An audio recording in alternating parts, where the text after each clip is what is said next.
checking out this video. Don't forget, like and subscribe. This is FTR.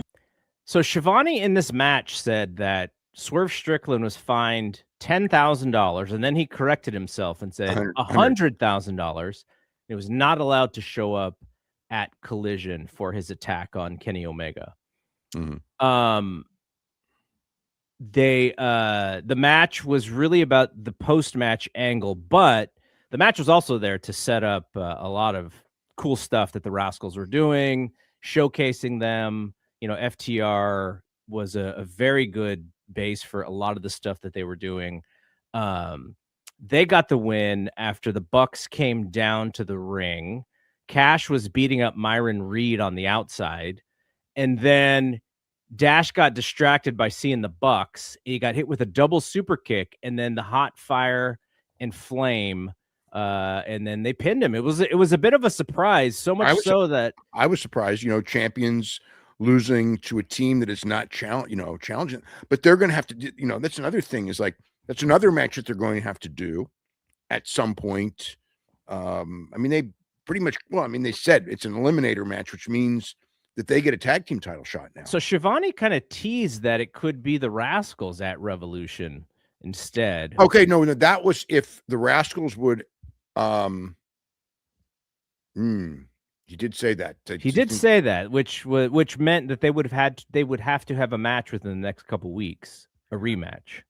Right. So I think that was if they won, they would get a championship match and they would defend against the Young Bucks.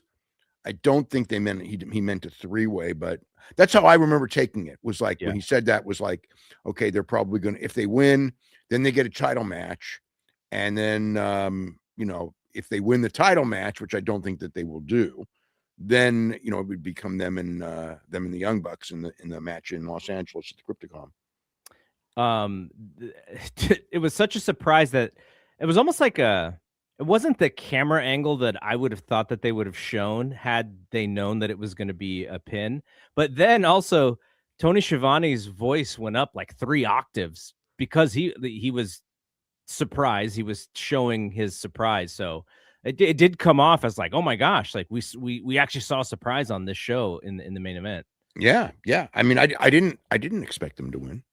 You know, and then, but you know, it was a deal where obviously, you know, they at the end when they spike pile drive Malachi Jackson, that you know, was basically they get their heat back at the end, and they shoved down the mom, you know, their Matt and Nick's mom.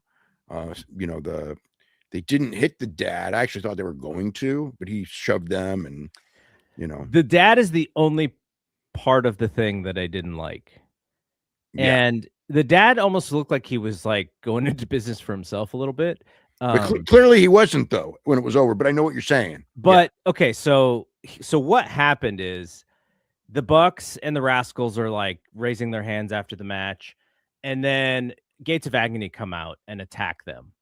So as this is happening, Dax and Cash are near where mom and dad and the brother are, and the dad pushes Dax in the chest 2 times. So then Stokely has powder, and he's supposed to throw the powder in the dad's eyes. The dad spits at Stokely before the powder comes, but then the powder comes, and Stokely's, maybe because he got spit at, his aim was off, and so his throw was a little low. So the dad wasn't really selling the powder until like to Mississippi, and then he starts selling the powder, and at this point the mom gets shoved. That was the one for me. I was like, oh man, that was the heat spot. So the mom gets shoved, the brother gets and I mean, she not only got shoved, she went down. Yeah, she definitely went backwards hard. Yeah. Then the brother gets pulled over the barricade. He gets put in the ring. They give him the stuff pile driver, which it looked really good. And so then Nick and Matt have to go save him. Then they go back to the dad, who is not selling the powder anymore. Yeah. And he pushes again, and then they did like a really wide camera angle, and you see Cash, like, because were those Matt and Nick's kids, like right by the grand? Yeah, they were there. Matt and Nick's kids were all there, and their wives and their respective wives were there as well. So it's the whole row was the family. So Cash is like, reaching his hand out as if to slap their hand 5. They didn't bite. They're too smart for the business. They're like, we're not going to get fooled on this one.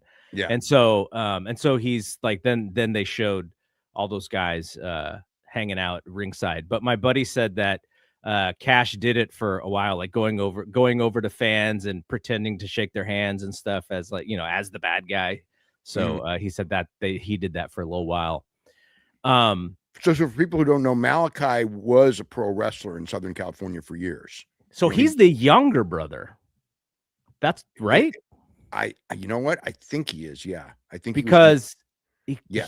didn't look like the younger brother to me, but when they said it, Yeah. it could just be like, maybe he doesn't, because I think it was his hair where I was like, is he the younger brother?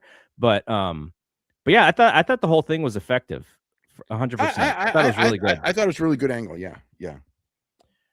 Okay, so for Dynamite, they announced Mox versus El Clone, Mark Davis versus Brody King, and Brody King's first match since Grand Slam. And then they talked about the MJF and Hangman stipulation. Hey, if you love this clip, have I got a deal for you? WrestlingObserver.com. Do you have a commute? Do you work out at the gym? Do you like listening to audio on your headphones or your earbuds or whatever the kids use today? Well, WrestlingObserver.com will give you all the audio you'll ever need in your life.